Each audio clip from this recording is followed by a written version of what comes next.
Super. One of the questions asked was, go ahead and just answer all the questions if you don't mind. That way we can get kind of a gist of where people are standing. If you don't want a certificate, you can just throw it away when I email it to you. Just add me to your spam account. Lastly, in the polling question, in the bottom half, there's a social Q&A. If you want to ask questions anonymously and not have it in the chat with your name associated with it, go ahead and ask questions there, and Millie in the group can also see them. And as we're answering polling questions throughout, we can go ahead and ask those questions on your behalf. And that's it for me. Thank you. Yeah, it's wonderful that we're able to offer that as part of these courses. So I'd like to go ahead and introduce our expert trainer. Sarah Driver is the founder of Driver Consulting, a firm focused on helping companies access the benefits linked to gender equality in the workplace. She's developed a method of using personalized assessments and strategic roadmaps to help companies make the practical shifts that drive sustainable progress towards gender equality. Sarah moved to Indiana from Morocco, and she's now in Ohio, and where she worked with both national and multinational companies. She's earned her master's in social policy from the London School of Economics, and we are so excited to have her here. I actually was on another session that she did, and I was truly inspired, and I said we just have to have her. So welcome, Sarah, and I will be handing it over to you. Thank you so much. And thank you for all being here. Thank you for the invitation. Thank you, Tidwell, for sponsoring. Really excited to have this time with you and this time over the next 8 months. So I am thrilled to be able to talk about gender equality in the workplace. This is something I love talking about. As Millie said, I love working with individual companies on this topic too. If you want to go to the next slide, Millie. So the work I do with individual companies is this assessment process where we look into the weeds, basically. And we know that you can't just wish gender equality into being, but you've got to make changes in the day-to-day practices, policies, culture of the company in order to make the progress you need to access the benefits that we'll be talking about today in terms of the business case. So we do an assessment and then a roadmap and a strategy for, okay, what's next based on where you are. The conversations we have are phenomenal. The results are always surprising. So feel free to reach out if that's something that you feel like your company or organization would be interested in. And over the next several months, starting today, we'll be digging into some of those topics that we talk about, and I cannot wait. So thank you for being here. We have wanting to start out this 8-month series with a discussion about basically the why, what's in it for everyone.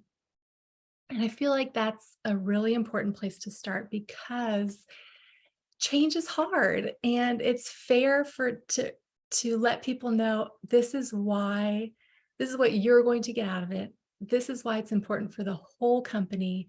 There are benefits for everyone involved. And so that's what we're going to establish today. And then we'll talk about different ways to embed this information into our day-to-day work, into our trainings. And then moving forward, we'll build on that as we go in the next sessions. So we wanted to start out with a poll. And Millie, I don't know. I can launch it. Yeah. You can launch it. Okay. So we want to just get an idea of where you're coming in on this topic. So how well known are the benefits of gender equality to companies as a whole? Tell us where you're coming in. So we have 3 options. 1, I'm pretty well versed on the business case. I could probably name, let's say 3 to 5 benefits off the top of my head of gender equality in the workplace for the whole company. Second option, I could maybe name a couple if you gave me long enough to think about it. And third, I really don't know any, and that's why I'm here. Please tell me. So click your response, and then we'll give people a chance to answer. And then if there's anything that you want to throw in the chat about things that you have learned about this before and things that have stuck out to you, I'd love to hear kind of where everyone's at on this topic coming in. So I think most people have answered that maybe are going to answer, Sarah. And so I'll end the poll, but we had 10% that were pretty well versed. Okay, that just jumped up to 14%. 67% were sort of in that maybe category. And then 19 or 20% were really, I don't really know anything. So that's why we're here. So I'll go ahead and end that poll. Perfect. Thank you so much. Thank you. Thank you. Results. There you go. Okay, good. So that is, I would say y'all are better than average. The business case is very well researched, very well established, but it's generally not very well known. So y'all are already starting out ahead of the curve. Well done. I hope you learned some new things today. I love your comment, Ashley, that it's not a pie to be shared. It's making the pie bigger for everyone. That's huge. That's huge. So next slide.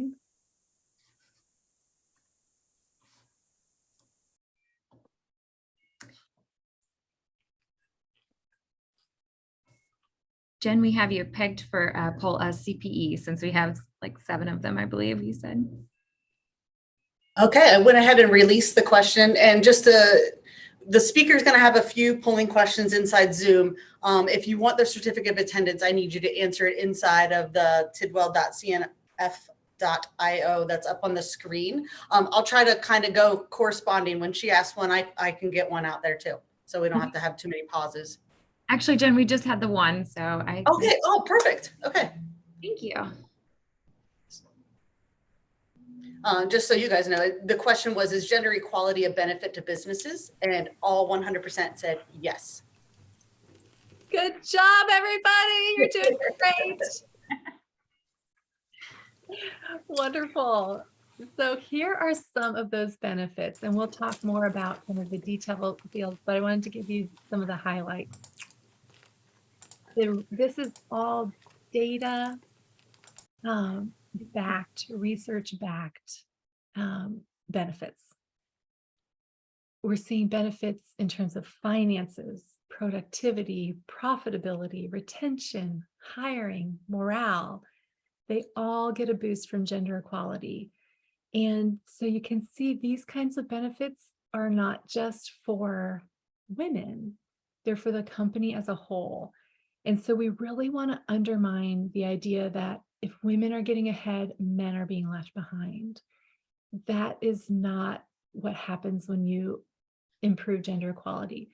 The reality is that the pie gets bigger. There's more space and more pie to go around for everyone, as Ashley said.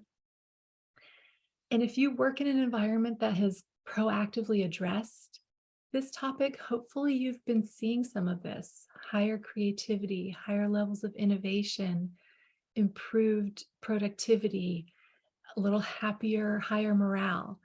And if you are in an organization or a company that hasn't addressed these, you've probably felt some of these benefits being left on the table. And that is what we want to make sure that companies from the top to the bottom understand. There is benefits that we're leaving on the table if we don't address this, and there's tons of benefits that we have access to if we start to dig into some of these changes that are required. Millie, can you put the slide forward? Thank you. So how does all of this work? One of the really interesting things is that there's a threshold for accessing these benefits. You can't just have one man on a team of all women, otherwise all women, and vice versa, one woman on an all-male team. You will not see these benefits. Productivity does not improve, morale does not improve. There's a threshold of 30%, both men and women on a team in a company, in order to start seeing these benefits and changes and improvements. The benefits increase as you go up to 50-50, but you start seeing them at the 30-70 threshold. And so there has to be this critical mass of 30%, both men and women. So we'll dig into that more in the next session. We call this the magic number. So the benefits increase. So if you have a team that's 30-70, 60-40 in the bottom level of your company, that team is going to see higher results. Obviously, the impact on the company increases and improves the higher up that threshold is met. So if you have a top management team that's 30-70, if your board is 30-70 at least, between that 30 and 50%, then you're really seeing that the full impact, the full effect of what these changes can do for your company. So a lot of the work that we'll talk about is how do we keep the pipeline going, keep the momentum going all the way through the company, from the bottom to the top, across the ranges, departments, sections of the company, both horizontally and vertically. But we focus a lot on making sure that we're keeping women, we're retaining women up to the highest levels of the company, so that we can see the full effect of gender equality for our company. So we're talking about kind of two concepts here. There's conceptually gender balance, which is this numerical threshold that we can measure. We can say, yes, we are meeting this threshold in this department, in this level of our company, in our company as a whole, we are yes or no above 30%. How you get to that is the kind of the qualitative practices, and that's the gender equality work. So the gender balance is kind of that quantitative piece, and then the work that we do to get there is the gender equality, the changes that we make in our culture, the changes that we make in our policies, in our practices, the changes we make from how things have always been done to, kind of building something new for the future. Those changes that we make are what allow us to meet this threshold and then to access the benefits of gender equality. I want to pause for a minute for questions.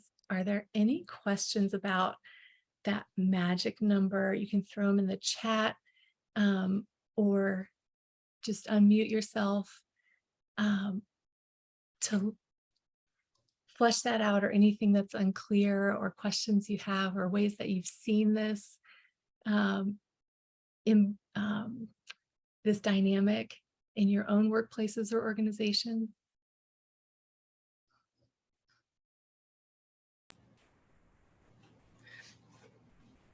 One came in, it just says, so having only 30% women is good? Okay, good question. So 30% women will start to get you those benefits.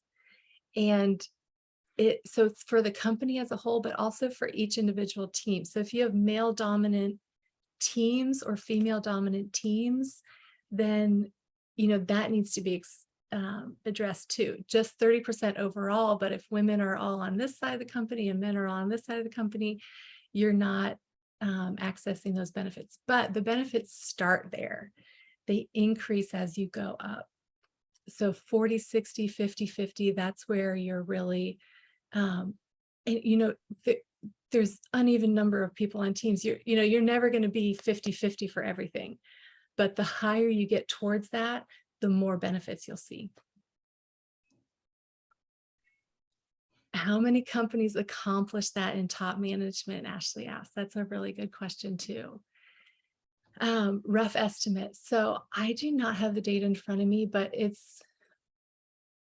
I would say 20% or less in the data I've seen, but I can circle back with a citation, because that is it's very much left on the table in a lot of places. And I think in a lot of people that I've talked to, a lot of organizations and companies I've worked with, it's not because there's any ill will, it's just people don't know what to do. And we're not born knowing this stuff. So there's no reason that you should know this. And this is something I had to learn. I was also not born knowing this. So that's where the work of digging into the details, accessing the best practices, all the best practices that we will be talking about over the course of these sessions are international best practices that have been proven with data and research to make a concrete difference. And so we're putting in changes that, a change here, a change there. We're looking for high impact differences, understanding some of the cultural impacts, policies that make a big difference, informal practices that we do that can make a big difference. And then all of a sudden you've got someplace that's really more equitable, not only for women, but for everyone. And so that's where this becomes a launch pad for all kinds of different types of equity. And it can be used to evaluate, the tools that we'll talk about can be used to evaluate all kinds of different populations' experiences in your company and the ways that they're accessing and different types of roles. Sarah, we had a question come in. Where would the impact be most beneficial, in senior leadership or at the board level? Or I'm guessing the answer is going to be all over, but if you had to prioritize, maybe. If I had to choose myself, I guess it would depend on how involved the board is, but I would probably go with the senior leadership team, because so much of this depends on the day-to-day operations, that if you're, you want the support of a board, but if you, as long as the board isn't kind of blocking it, the impact of the senior leadership in terms of measuring, in terms of changing policy, in terms of shifting culture is just tremendous. And then the data show that the outcomes from those shifts at the top management team are really phenomenal too. And I feel like this should be a question that we sort of discuss in our facilitated conversation and kind of get an idea of, maybe that would have been a great polling question. What percentage of your senior leadership is, male, female, and whatnot? So I'm taking a little note that maybe we can talk about this later, but. Absolutely. Thank you. Any other questions? And if not, we'll move on to a CPE. But those were great. Yeah, great questions. Okay. It should be launched on your screen. It said, who said this quote? Equality is not just the right thing to do. It's smart economics. How can an economy achieve full potential if it ignores, sidelines, or fails to invest in half of its population? Got 4 choices out there. I have Robert Zoellick, Claudia Golden, Professor Shelley Lundberg, or Warren Buffett. And we got 86% coming as at Warren Buffett. And I had thrown that name in there because that's the #1 economics name, but the actual answer is the first guy, Robert Zoellick. And you don't have to get the questions right to get your CPE, so don't worry.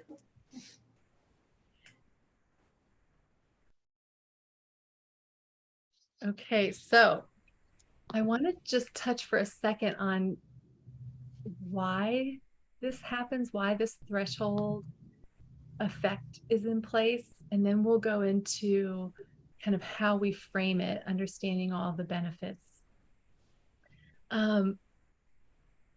There's a dynamic in place where, and you may have experienced this yourselves very likely, where if you're on a team where people are coming from different perspectives, different backgrounds, different demographics, these are teams that are more frustrating to be a part of. They're more frustrating to manage.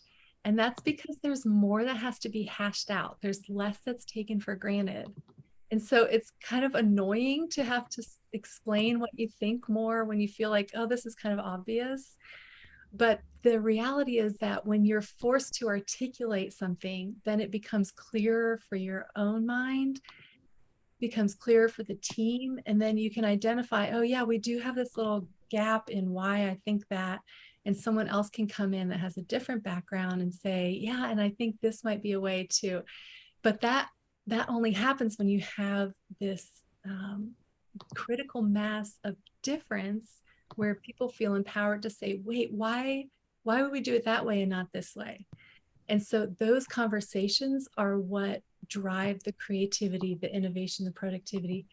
And so these organizations which and diverse teams, which we'll talk about more in the next session too, it's harder to manage them. You need to have particular kind of orientation and awareness. Okay, this could get a little more heated than it might if we were all of the same demographic. And so that piece is really important, that diversity has to be there and it has to be well managed so that you can have these conversations in a way that it doesn't devolve into, I can't understand why you would think that, et cetera. So the better decision making, the risk management, improved problem solving, new ideas, it really does allow you to better serve a broader range of customers and come up with better outcomes. So the way that I think about gender equality in the workplace has really shifted the more that I've learned about this topic. I think I used to see it as something that we're doing kind of a favor for women and, you know, we want to help them along. But the reality is that we need women to be in our company, to stay in our company, to advance in our company. We need them as a whole company. And so this is not women's work that they should be doing to make these changes and volunteering for these, you know, the committees within our company. This is something where we need all hands on deck. And when we realize that we all have something to gain from it, then that helps to build that buy-in. And I think the important shift is that it's addressed as a business issue rather than a social issue. It's not something nice we're doing for women. It's something that we're doing for ourselves, where we need women to be able to advance, to stay in the pipelines of leadership, where we want to access the benefits.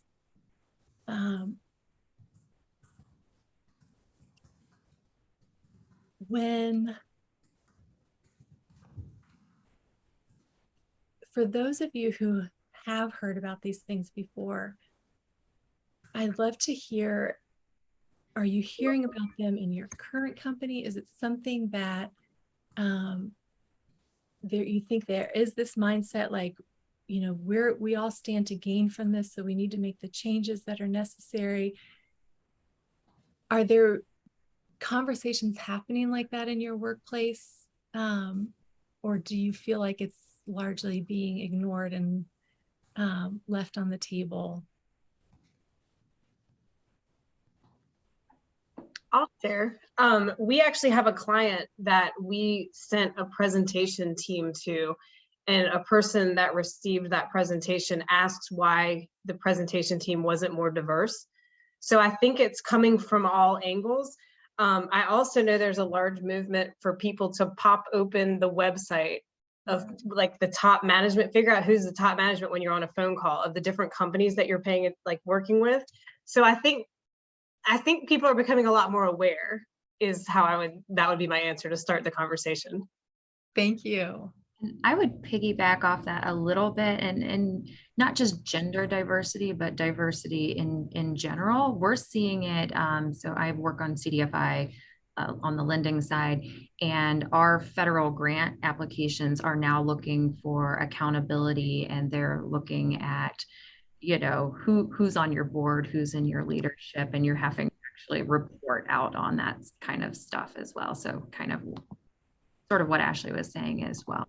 So I think that sparks the conversation quickly. Like, oh, darn, our, percentages don't look that great. And what are we going to do about it? So Yeah. Fantastic. Yeah, there's these pushes in place for companies that are kind of lagging in this conversation. And then there's opportunities for companies that are focused on this and have already done the work internally to start to say, okay, for our subcontractors, we're going to start asking these questions. For our, grantees or, people that we're lending to, we're going to start asking these questions. So it can be this really good virtuous cycle of everybody starting to notice, hey, we don't want you leaving benefits on the table because that costs us and we're not getting the bang for our buck that we need with our money and our inputs. So as we think about talking about these issues within our organization, let me pause for a second. Stephanie said a great comment here. I feel like companies are thinking about it, but aren't willing to make the big impactful changes. They do something that is low-hanging fruit and then say they are done. Does that sound familiar? Stephanie or everyone else, anybody who wants to weigh in on this, do you feel like it's because they don't want to do the work that it takes? Do you feel like it's more that they don't know how to do the work that it takes? Which of those do you feel like characterizes the dynamic more? I think it's a combination. I think it's they don't understand what truly is impactful versus what isn't. They don't have that knowledge. But then I also think it's a little bit of like, well, see, look, we did these great things. Here's this list of things we did. And you're like, oh, congrats. That's really great. That impacted like 3 people that work for you, or, like it's, oh, that wasn't really, that didn't hurt you. It was low hanging fruit. It didn't make a huge impact and it wasn't a big change. But now you have that, like, we heard you, we made the changes. Now we're done. So I think it's a little bit of both. Yes, that's so well said. I think one of the things about having this 30% threshold is you can kind of evaluate, and we'll talk about this in a second, but metrics to say, okay, we're trying to get somewhere. We're not just trying to check boxes, a few like, oh, we've done, we like Women's Day or something, like we're trying to get somewhere. So did those changes lead us to increased retention? Are we at the 30% threshold in the top man? Are we progressing toward that? What was the impact? And so we'll talk about that, but that's a very, very difficult dynamic, because you're trying to say, we need to make changes, and then the low hanging fruit. And it's like, well, those weren't the changes. And so part of framing it is to say, we have this data. We know the research says we've got to get to this threshold at least to start accessing these benefits. Here are the benefits. And let's track our key metrics, which we'll talk about. And let's see if that actually moved the needle, or if it was just some check boxes and now we're moving on. That's a great point. Thank you. So what we need to do, I think, to start is to make sure that everyone in the company knows this is a bottom line business economic issue for our company. We want to build a motivation for real change, and real change that's sustainable. So it's not just because there's one person in charge and when that person leaves, everything is out the window. We want it built into the policies, the practices, the ongoing culture, and so that it's sustainable, embedded in the everyday life of the company. And that happens when people know what they stand to gain from it. Getting everyone on the same page. So what are some ways let's stop and do some CPE questions here. Is that right? Sure thing. It's another quote. Let's see if you can figure out who said this one. I'm not the woman president of Harvard. I am the president of Harvard. We got BJ Novak, Drew Giplin False, Stockard Channing, Natalie Portman. I was a little tricky. I went and looked who all are Harvard grads. So all of these folks went to Harvard, but the correct answer is the one that has the most votes, and that's Drew Gilpin Faust. I'm sorry. Nice. We had a great comment from Stefan saying, a lot of conversations I've been in are focused on hiring practices. If no one would apply, what are we supposed to do? It's more than just hiring practices. And so absolutely, hiring is a hugely important piece, and it's just one piece of the puzzle. The obvious example is if you hire women and the culture is horrible, you lose them very quickly. And so women will stop applying, they hear about it. And so that is a huge point. Thank you for bringing that up. Catherine says some changes will take time due to lack of turnover in companies and on boards, as well as the development of individuals. Intentional planning is key to impactful change and ongoing success. Yes. So you'll hear people say, well, we can't just fire our senior leadership team because they're all male. And that is absolutely true. That would not be a very engaging way to approach this topic. So so that's why we want to always be moving toward a holistic, and like we're growing in this direction. And next time there's an opening, like one of the really easy policies you can do is that there's a shortlist policy where you have at least 30% of your shortlist needs to be both men and women. And we'll talk more about this next week when we dive into the magic number itself. But if you have no women applying, you've got to go out and get them, because you can't hire for this position without meeting this threshold for the shortlist. So where are you advertising? All of those types of things. And it does take time, but taking that time, and I'm so bad at this because I get so impatient, but taking the time to really build that base where everyone's bought in, and it doesn't feel like this is something that's just people's heads are spinning because it's happening so fast, but really getting the buy-in, having these discussions. What are the benefits? What are the data showing? And then what are the changes that are going to have the impact? Who needs to be involved? What is each of our roles, either from a policy or culture or both, or our informal practices? How can we make those shifts in ways that are sustainable moving forward, and that will have the impact as time goes on? Because we didn't get here overnight, and we're not going to get to where we need to be overnight either. Sarah, can I make a comment? And I think Chris might have jumped off. Chris Lana is on our advisory board. I had a conversation with him and kind of around this topic of why, well, they didn't apply. I mean, nobody applied. So, and he had brought up something that I think was really, really neat, a TECO.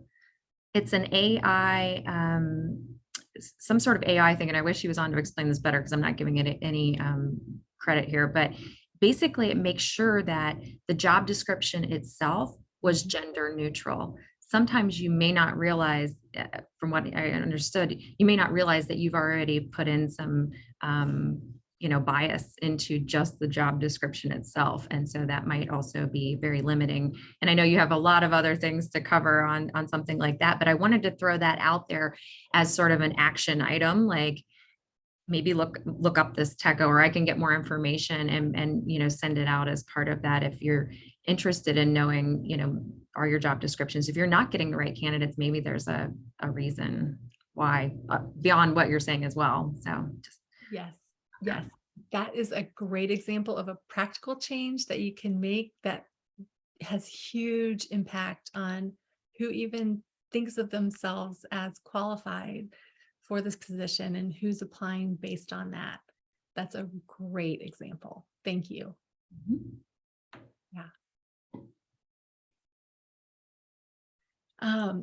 So let's talk about how to start to embed this information about the business case into our companies. One of the kind of quick ways to get people's attention is to start to embed it into performance metrics. So as managers, for example, this is just one example, splitting out the feedback that you get from your team that's reviewed by your manager by gender. Are the men and the women on your team having different experiences? Do they perceive this company differently? Do they perceive their opportunities differently within this company? Overall, as an organization, splitting out our employee survey data by men and women and saying, okay, what's your experience of this company? What's your perception of how gender equal this company is? And we track that. So that becomes an indicator that we're measuring our own performance on as a company. You can split it down into teams, and that can be a real quick way to get people's attention. I'm going to send a link in the chat for a document called the Business Case for Gender Diversity. And it's just a downloadable PDF where you can pull specific data. You know, we've hit some highlights here, but you can really drill down into the data. McKinsey reports are great for this kind of data as well. But pull out the data, find industry specific data when it's available to share. Those data can help pull people in who are, you know, kind of looking at the numbers, looking at the bottom line, focused in that area. Show them quantitatively what the company, the team stands to gain. Think about design when you're getting the word out about the business case. Make your materials engaging, bring in speakers, share real life stories, make sure the materials are engaging, easy to share. We touched on this a little bit, that we want to have the integrity of we're living out this message before we start talking about it externally. So make sure you've got your own house in order on this topic before you start advertising about, you know, here's the checklist of things that we've done. Make sure that it's really having the impact that you want it to have, that it's sustainable, that it's embedded into what you're doing.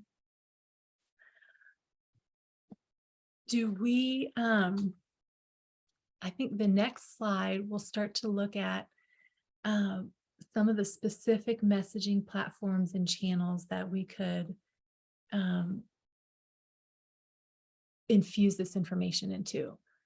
So obviously this is kind of you need support from the top down for the types of everyday operational changes that are required to move forward in this area. So is your board aware of this? Are they bought in? Then into your management training, every manager who's promoted into a position of leading other people needs to know this information about the benefits of gender equality, and then the specific how-tos of how to get us to that threshold so that we can be accessing those benefits. We can look at onboarding materials. Every new employee to the company should know the benefits of diversity. They should know that we all stand to gain. Bringing in speakers, there's some really compelling videos that we can, that can be passed around. Google Rework has some that are related, they call it unbiasing. And so when you highlight some of what we all stand to gain, highlight some of what stands in the way, and then highlighting what we can do to remove those barriers. I would love to hear other ideas. What else? What communication tools would help get this information out across your company? If you want to either speak up or throw some ideas in the chat, then my hope is that we can leave here with one action that we will take personally and say, okay, one of these channels, or I'm going to tell a friend, or I'm going to tell my team, and we're going to talk about this at our next staff meeting. I'm going to gather the data. We'll go over this PDF. What are some other ideas about how to get the message out? I had a thought. I'll kick us off. While you're presenting on this, what if we were intentional about, let's say, maybe even smaller group projects and stuff, that we say, if you have a larger team, and maybe you already meet your magic number, and it is a diverse team, but if you then separate and like now you've put effectively your department, we'll send a couple of guys over here, but just making sure that in those smaller groups and projects that you kind of help to maintain that.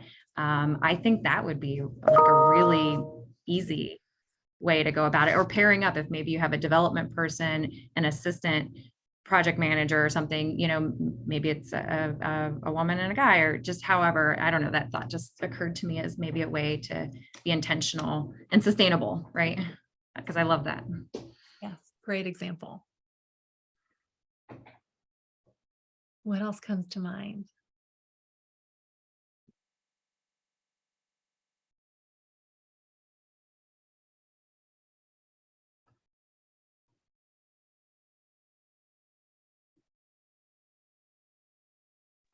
I think just open discussion, the fact that like a smaller company can't make that change as much as a large company has made, because they have resources to pour into this and have started earlier than others. So I think not being shy to talk about, like, we're not there yet, but these are the steps we're taking so people understand it can't happen overnight. I think that is a big part of this. Yes. Yes. Yeah, when I message this to companies and start working with them, there's two pillars. So the business case, what everybody stands to gain, and then, as you just mentioned, the getting past the kind of feeling of defensiveness that some of us can feel when this topic comes up. Like, I'm not a bad person. I'm not trying to be discriminating. And my standard line with everybody is, we are not born knowing this. There's no way that you should know this unless someone has taught you. There is no way to know this unless you study it. And so this is just stuff that we learn it when we learn it, and now's the time. And so starting from where we are and saying, okay, what are we going to do as our next step? And how can we commit to keep moving it forward? What are we going to measure to help us know if what we're doing is working? How are we going to have conversations that are open, where people feel safe to really share how they feel about this topic? Both from defensive people and people who are getting hurt by it, everybody in the mix. And I think that's where sometimes having an outside expert come in can be really helpful, so that it kind of takes the pressure off of whoever internally is leading the conversation, bringing in a facilitator, bringing in an expert on this topic to say, how can we move forward in a way that's going to get us where we want to be? And Yeah, and as Stephanie says, invite your leaders to conversations like this. Absolutely, everyone is welcome. As we keep talking about this, it's going to get more and more and more practical as we go on. And we just want to make it very invitational and lower the barriers, lower the defenses. I think that's a huge, huge piece of it.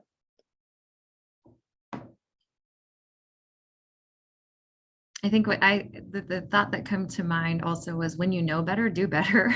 Kind of back to your, like, we all weren't born with this. So, but once you know, then you can actually do something about it. Yeah, and it takes time. We don't just learn something and then all of a sudden we've changed. It just, we take the time to try it out and tweak it and find what works for our team and our company. And those changes really do add up in big ways. Yeah, Sarah, I would also say, as you have different audiences, whether that's in recruiting or in hiring, make certain that the team that is going to be a part of that reflects what you're trying to recruit for. So if you want more women in your company, make certain you're giving women opportunity to be speakers, to be on board. If so you need to lift up the individuals in your company that reflect what you aspire to do more of, so that people see themselves being able to fulfill those roles. Yes, Lori, that is such a good point. Even to the point of, what pictures do you have on the wall? The data is really interesting around that. The people you have in the meeting, the models that you highlight, the pictures of people who are on the wall, all affect the way that people see themselves as, I'm a right fit, or I don't belong here.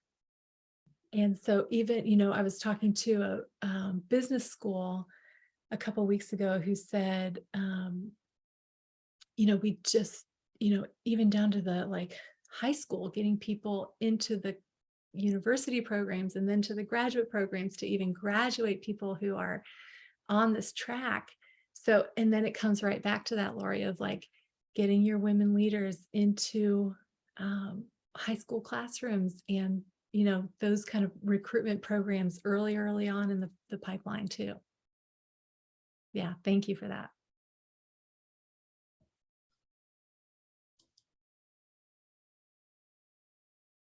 So these are a few of the great resources that I continue to learn a lot from.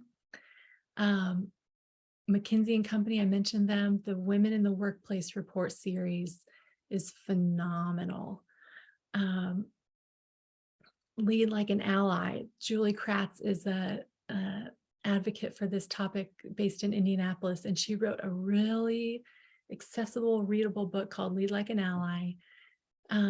That's been a great resources for companies that I've worked with. Catalyst, Lean In. Australia has a whole government agency dedicated to this topic. So there's, some things that are particular to them in terms of their reporting requirements, but they have a lot of best practice. Forbes and HBR have tons of great data and practical tips. And of course, I welcome you to driverconsulting.co to learn more. And I am looking forward to continuing this conversation. We will be back here next month. I have to hop off, unfortunately, but looking forward to hearing how the next piece of the networking and discussion go. You all are phenomenal. Thank you for being here. Thank you for what you're doing. Thank you for taking the time to be engaged and invested in this topic. It's just so important, and you're doing the work. Thank you, Sarah. And so everybody else stay on, because we have more CPE polling questions. You won't get credit if you jump off now. And we'll do one of those in here in just a second. But again, thank you, Sarah. You're great. It's practical. We're gonna move forward. So thank you for your time, and we will see you on October 4th on our next session. So the rest of you stay on.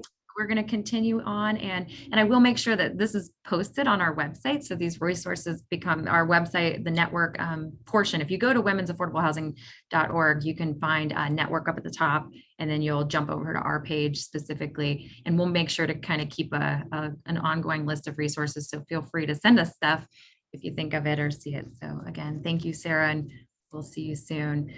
Thank you. Thanks. For the rest of you, we are going to start a discussion, but Jen, do you want to do a polling question now? And how many do we have left? Yes, we just have 2 left. Let's do one now and then towards the end of our discussion. Okay. I have another guess who said this quote. It is time that men and boys recognize the part they must play in gender equality and join with voices and actions of all women and girls who are trying to reshape society in the interests of us all. Who said that? Was it President George Bush Sr., President Donald Trump, President Jimmy Carter, or President Joe Biden? Okay, need at least 5 more votes to equal how many we had in the last poll. Okay, winner was correct. President Jimmy Carter, clear back then, was the one who made that statement. That's awesome. So again, thank you to Tidwell for offering these CPE credits. So I'm going to actually turn this presentation off, stop sharing, stop recording, the whole 9 yards, but you have to give me a second because I'm not good at this stuff. And while we're doing that, take a drink of water, turn your video on if you're comfortable. This is really the part where we want to have